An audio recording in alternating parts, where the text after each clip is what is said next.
Hello my dear students, ಹೇಗಿದ್ದೀರಾ ಎಲ್ಲರೂ? Welcome to Pallavi tutorials. ಮಕ್ಕಳೇ, ನಾಳೆ ಎಕ್ಸಾಮಿಗೆ ಪ್ರಿಪೇರ್ ಆಗ್ತಾ ಇರುವಂತಹ ಮಕ್ಕಳಿಗೆ ಹಿಸ್ಟ್ರಿಯಲ್ಲಿ, ಇತಿಹಾಸದಲ್ಲಿ 1 ಅಂಕಕ್ಕೆ ಈ ಹಿಂದಿನ ವರ್ಷ ಯಾವ ರೀತಿಯಾಗಿ ಪ್ರಶ್ನೆಯನ್ನು ಕೇಳಿದ್ದಾರೆ ಅನ್ನುವಂತಹ ಡೌಟ್ ಇದ್ದೇ ಇರುತ್ತೆ.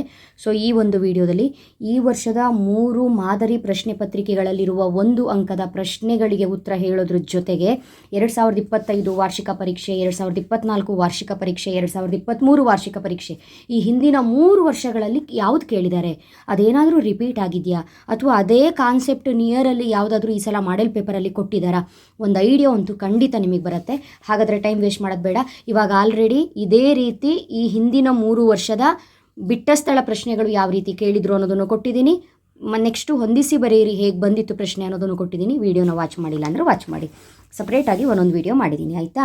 ನೋಡಿ, 2025 ಅಂತ ಹೇಳಿದ್ರೆ ನಿಮ್ಮ ಸೀನಿಯರ್ಸಿಗೆ ಯಾವ ರೀತಿ ಪ್ರಶ್ನೆ ಕೇಳಿದ್ರು ಗೊತ್ತಾ? 1 ಅಂಕಕ್ಕೆ ಇಂಡಿಕಾ ಎಂಬ ಗ್ರಂಥವನ್ನು ರಚಿಸಿದವರು ಯಾರು? ಮೆಗಸ್ತಾನಿಸ್.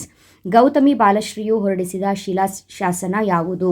ಗೌತಮಿ ಬಾಲಶ್ರೀಯು ಹೊರಡಿಸಿದ ಶಿಲಾಶಾಸನ ಯಾವುದು? ನಾಸಿಕ್ ಗುಹಾ ಶಾಸನ. ಕದಂಬ ಮನೆತನದ ಸ್ಥಾಪಕ ಯಾರು? ಮಯೂರ ವರ್ಮ.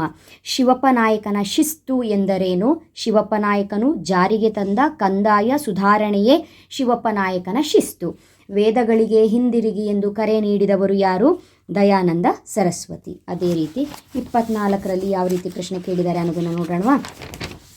ವಾರ್ಷಿಕ ಪರೀಕ್ಷಾ ಪ್ರಶ್ನೆ ಪತ್ರಿಕೆ 24. ಮೌರ್ಯರ ರಾಜಲಾಂಛನ ಯಾವುದು? ಧರ್ಮಚಕ್ರ. ಕುಡುವಲೈ ಎಂದರೇನು? ಚೋಳ ಕಾಲದಲ್ಲಿ ಗ್ರಾಮಸಭೆಯ ಸದಸ್ಯರನ್ನು ಆಯ್ಕೆ ಮಾಡಲು ಅನುಸರಿಸುತ್ತಿದ್ದ ಅದೃಷ್ಟ ಪದ್ಧತಿ.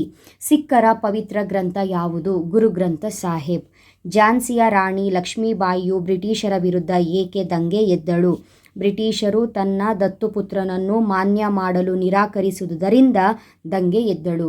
ಕರ್ನಾಟಕ ಕೇಸರಿ ಎಂದು ಪ್ರಸಿದ್ಧರಾದವರು ಯಾರು? ಗಂಗಾಧರ್ ರಾವ್ ದೇಶಪಾಂಡೆ.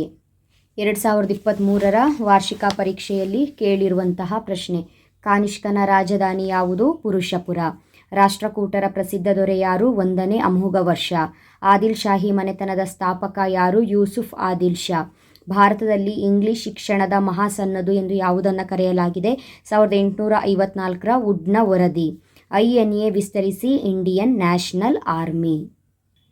ಸಿಂಧೂ ನಾಗರಿಕತೆಯ ಹಡಗುಕಟ್ಟೆ ಎಲ್ಲಿ ಪತ್ತೆಯಾಗಿದೆ? ಲೋಥಾಲ್. ಅರ್ಥಶಾಸ್ತ್ರ ಬರೆದವರು ಯಾರು? ಕೌಟಿಲ್ಯ. ಕಬೀರರು ರಚಿಸಿದ ಭಕ್ತಿಗೀತೆಗಳು ಯಾವ ಪ್ರಕಾರದಲ್ಲಿವೆ? ದೋಹೆ. ಡಚ್ ಈಸ್ಟ್ ಇಂಡಿಯಾ ಕಂಪನಿ ಯಾವ ವರ್ಷ ಸ್ಥಾಪನೆ ಆಯಿತು? 1602. ಸೋರಿಕೆ ಸಿದ್ಧಾಂತವನ್ನು ಪ್ರತಿಪಾದಿಸಿದವರು ಯಾರು? ದಾದಾಬಾಯಿ ನವರೋಜಿ. ಮೊಹೆಂಜದಾರೋ ಪದದ ಅರ್ಥವೇನು? ಮಡಿದವರ ದಿಬ್ಬ. ಚೋಳರ ಮೊದಲ ರಾಜಧಾನಿ ಯಾವುದು? ಉರೈಯೂರು. ಜಗದ್ಗುರು ಬಾದ್ಶಾ ಎಂದು ಯಾರನ್ನು ಕರೆಯಲಾಗಿದೆ? 2ನೇ ಇಬ್ರಾಹಿಂ ಆದಿಲ್ ಶಾ. ಚಿಸ್ತಿ ಪಂಥದ ಸ್ಥಾಪಕರು ಯಾರು? ಖ್ವಾಜಾ ಅಬ್ದುಲ್ ಚಿಸ್ತಿ. INA ವಿಸ್ತರಿಸಿ ರಿಪೀಟ್ ಆಗಿದೆ ಇಂಡಿಯನ್ ನ್ಯಾಷನಲ್ ಆರ್ಮಿ, ಭಾರತೀಯ ರಾಷ್ಟ್ರೀಯ ಸೇನೆ. ನೆಕ್ಸ್ಟು, ಸಿಂಧೂ ನಾಗರಿಕತೆಯ ವಿಶಿಷ್ಟ ಲಕ್ಷಣ ಯಾವುದು? ನಗರ ಯೋಜನೆ. ಕುಡುವಲೈ ಎಂದರೇನು? ಅದೃಷ್ಟ ಪದ್ಧತಿ. ಬೀದರ್ನಲ್ಲಿರುವ ಮದರಸ ನಿರ್ಮಿಸಿದವರು ಯಾರು? ಮಹಮ್ಮದ್ ಗವಾನ್. ದ್ವೈತ ಪದದ ಅರ್ಥವೇನು? 2. ಬ್ರಿಟಿಷರು ಬಂಗಾಳವನ್ನು ಏಕೆ ವಿಭಜಿಸಿದರು? ಹಿಂದೂ ಮತ್ತು ಮುಸ್ಲಿಮರ ನಡುವೆ ಐಕ್ಯತೆಯನ್ನು ಒಡೆಯುವ ಉದ್ದೇಶದಿಂದ. ಇದರ ಜೊತೆಗೆ ಶಂಕರಾಚಾರ್ಯರ ಸಿದ್ಧಾಂತ ಯಾವುದು? ಅದ್ವೈತ. ಮಧ್ವಾಚಾರ್ಯರ ಸಿದ್ಧಾಂತ ಯಾವುದು? ದ್ವೈತ. ರಾಮಾನುಜಾಚಾರ್ಯರ ಸಿದ್ಧಾಂತ ಯಾವುದು? ವಿಶಿಷ್ಟಾದ್ವೈತ. ಬಸವೇಶ್ವರರ ಸಿದ್ಧಾಂತ ಯಾವುದು?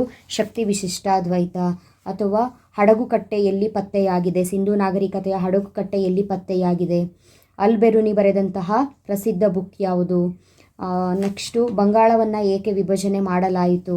ಷಣ್ಮತ ಸ್ಥಾಪನಾಚಾರ್ಯ ಅಂತ ನಾವು ಯಾರನ್ನು ಕರಿತೀವಿ? ಶಂಕರಾಚಾರ್ಯರನ್ನು ಕರಿತೀವಿ. ಖಿಲ್ಜಿ ಪದದ ಅರ್ಥವೇನು? ಇದೆಲ್ಲ ನಿಮ್ಮ ಪ್ರಿಪ್ರೇಟರಿ ಪೇಪರಲ್ಲಿ ಬಂದಿರೋ ಪ್ರಶ್ನೆಗಳು ಅಲ್ವಾ? ಮೌರ್ಯರ ರಾಜಲಾಂಛನ ಯಾವುದು? ಸೊ ಇದಿಷ್ಟು ಪ್ರಶ್ನೆಗಳು ನಿಮ್ಮ ಪ್ರಿಪ್ರೇಟರಿ ಎಕ್ಸಾಮ್ ಏನಾಗಿತ್ತು ಅದರಲ್ಲಿದ್ದಂಥ ಪ್ರಶ್ನೆಗಳಾಗಿತ್ತು. ಹಾಗಾಗಿ ಅದು ನೆನಪಿದ್ದನ್ನು ಹೇಳ್ತಾ ಇದ್ದೀನಿ. ಸೊ ಇದಿಷ್ಟು 1 ಅಂಕಕ್ಕೆ ಯಾವ ರೀತಿಯಾಗಿ ಹಿಂದಿನ ವರ್ಷ 3 ವರ್ಷಗಳಲ್ಲಿ ಪ್ರಶ್ನೆಗಳು ಬಂದಿದೆ, ಈ ವರ್ಷ ಮಾದರಿ ಪ್ರಶ್ನೆ ಪತ್ರಿಕೆಯಲ್ಲಿ ಪ್ರಶ್ನೆಗಳು ಹೇಗಿದೆ, ಯಾವ ರೀತಿಯಾಗಿ ಎಕ್ಸಾಮಿಗೆ ಪ್ರಶ್ನೆಗಳು ನಾಳೆ ಬರಬಹುದು ಅನ್ನುವಂತಹ ಒಂದು ಐಡಿಯಾ ನಿಮಗಿರಲಿ. ಟೆನ್ಷನ್ ಮಾಡ್ಕೊಳ್ಳೋದು ಬೇಡ, ಭಯ ಬೇಡ, ಒಂದು ಐಡಿಯಾ ನಿಮಗಿರಲಿ ಅನ್ನೋ ಕಾರಣಕ್ಕೆ ವಿಡಿಯೋನ ಅಪ್ಲೋಡ್ ಮಾಡಿದ್ದೀನಿ ಅಷ್ಟೇ. ಚೆನ್ನಾಗಿ ಓದ್ಕೊಳ್ಳಿ, ಒಳ್ಳೆಯದಾಗಲಿ. Thank you. All the best.